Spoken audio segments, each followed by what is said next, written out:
Let's get analysis from Rami Khouri. He's a distinguished public policy fellow at the American University of Beirut and joins us from Boston. Always good to speak to you, Rami. So we often hear and use the phrase cautious optimism when it comes to the possibility of a ceasefire, especially in Gaza.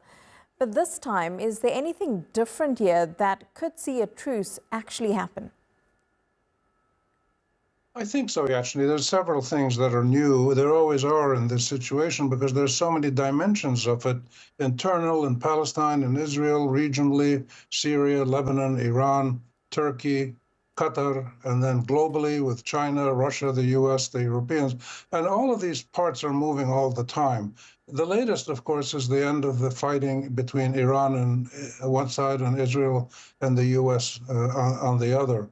And in the same way, this attempt to broker a truce between Israel and Palestine is really an attempt to broker a truce between the US and Israel on one side, who are attacking the Palestinians on the other. The US is not an impartial mediator. It is an active protagonist in the war and has been for 50 years. So that makes it more complicated. Therefore, Hamas's demands are more stringent, they're tougher. They won't settle for anything except a complete end of the war, full Israeli withdrawal, end of the fighting, and then exchange of prisoners and hostages. How that happens, if that happens in one step, or probably it'll be phased, this remains for the negotiators to work out. There are no signs whatsoever that the Israelis are willing to accept the most important condition for Hamas, which is that Israel withdraw totally from the Gaza Strip and end the fighting once and for all, in return for which Hamas is not going to attack Israel again. So it's a reasonable deal. But the Israelis have not only shown no signs of accepting this, their present government, with the right-wing militant extremist Zionist messianic apartheid fascists, if we want to call them, Smotnik and Ben-Gvir, these guys, they openly say that we're going to keep fighting. We want to resettle Gaza. We have to get all the Palestinians out. So there are no indications on the Israeli side whatsoever. So we have to really be the cautious part of the cautious optimism, I think, is correct. The optimism, there's not a lot of evidence for it, except for one other new factor, which is the United States and Trump personally really need a success here. Success meaning a real ceasefire, an end of the war, because for all the things that Trump wants to do in the region and globally, and not just in Israel, Palestine, but in all the Middle East and Asia and around the world, he needs a peaceful Middle East. And so do all the countries of the Middle East, particularly the Gulf countries with whom Trump recently made some major deals. So the U.S. really wants a ceasefire, and that could be a new incentive that helps achieve it. Yeah, because I'm thinking, how important are those incentives for Donald Trump? He recently had that trip to the Middle East where he praised the Gulf leaders that he met, and in turn they praised him. And there seemed to be this trust in Trump.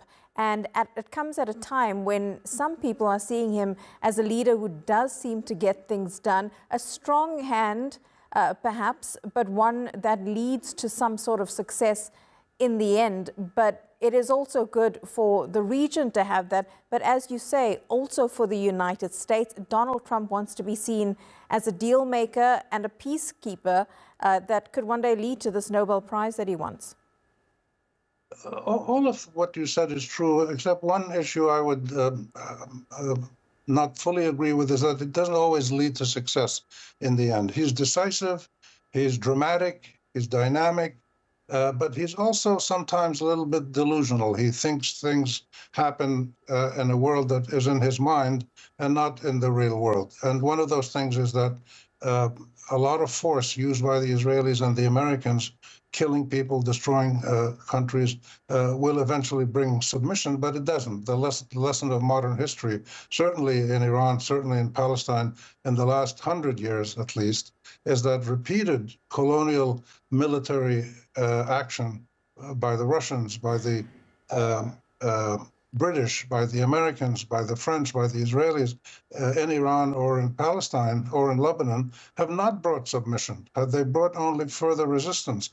They weaken the other side. Iran is now weaker than it was. Hezbollah is weaker. Hamas is weaker.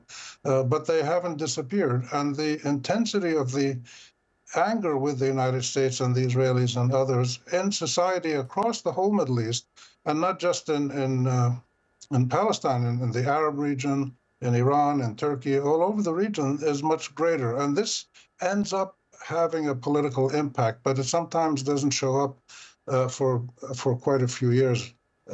And so this is something that the Americans don't understand. Trump completely has no idea of the historical realities and the cultural realities of the Middle East. And that's why I say he's sometimes delusional, but at the same time, he is the most powerful man on earth. And when he says he wants to come and make peace, we should call his bluff and engage him and try to make peace, because a peace that's good for everybody and just for all is something we should all work for.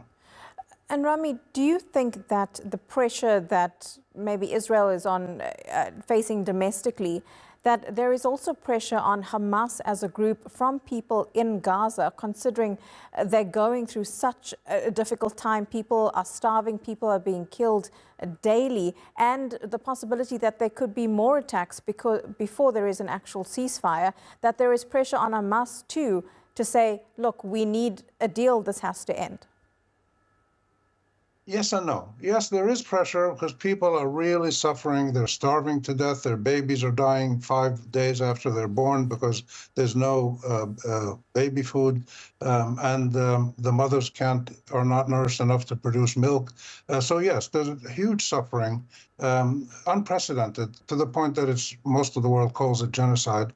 But at the same time, there is a strong streak of resistance and steadfastness among the Palestinians, as there is with the Lebanese and the Iranians and other people all around the region, that they understand that if they give in to a situation now where they're weakened in the short run, this is only going to encourage the Israelis and probably the Americans and others to ask for more.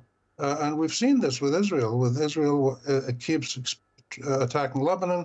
It's attacked the whole Syrian defense system. It's occupied parts of Syria, and it wants to keep doing this. So that's why I say yes and no. People are really desperate for a ceasefire, but they don't want to submit and surrender to Israel, and that's one of the worst human tragic dilemmas that any group of people could face. Absolutely. Rami Khouri, always great to get your analysis. Appreciate your time. Thank you so much.